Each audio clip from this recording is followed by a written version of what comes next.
When the filmmaking Duplass brothers sat down to list their top 10 movies of all time, one cinematic masterpiece didn't make the cut. Jay and Mark Duplass made room for Dumb and Dumber, Tootsie, and Raising Arizona, but The Godfather, often topping lists of all-time great films, was left off.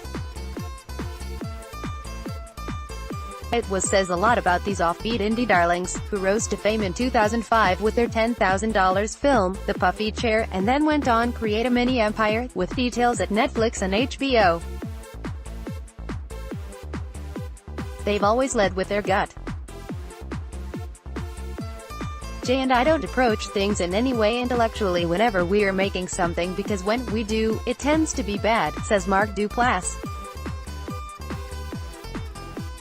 We just let whatever comes out of our stomach be the thing, so their films weren't the typical best of candidates like The Godfather, or Citizen Kane, but quirky ones like Joe vs. the Volcano, and The Horse Boy, like their projects. It was a highly personal decision. I think the more that you acknowledge that and get out of your head about what you think you like or should like, that's where the joy comes, says Jay Duplass, the older by 4 years.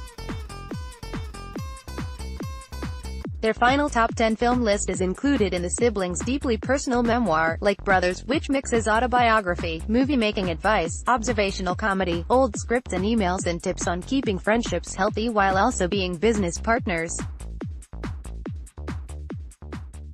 They advise budding filmmakers to start making 5-minute shorts on their iPhones, buy cheap cars with good warranties, save money by living with roommates, enter festivals, ask peers to be critics, pay it forward and urge artists to just keep plunging forward. In a chapter titled, The Cavalry Isn't Coming, the book is a simple product of survivor's guilt, says Mark Duplass.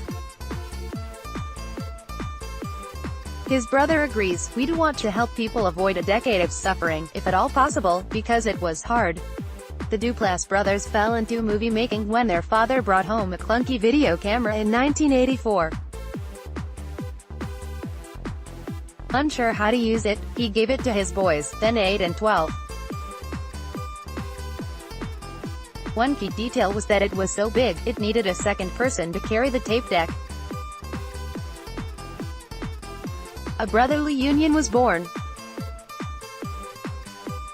They've written, directed and produced films and TV shows together, including the HBO anthology series, Room 104, and the films, Jeff, Who Lives at Home, and Cyrus. They've also acted, Jay in HBO's Transparent, and Mark in The League, and were behind and in front of the camera for the HBO series, Togetherness. Along the way, they became accidental icons, inspiration for people who like small, deeply felt projects over soulless big Hollywood fare.